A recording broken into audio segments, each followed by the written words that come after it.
Hacks are us. All right. This here, we had to move this track out that way, probably about 2 inches. Left the bottom fixture like this, okay. This was attached to the top section with that genie bracket, through bolted through down here. It was all loose and discombobulated.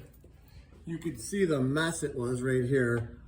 There's no steel in there because this is a 10x7. You can see it's got 2 intermediate styles. Put an H-brace in, oiled it, moved that track out, fixed the bottom fixture, and oh, the door seals now. Don't call the Hacks. Call Innovative Garage Door, 630-271-9343. Your one-stop garage door shop.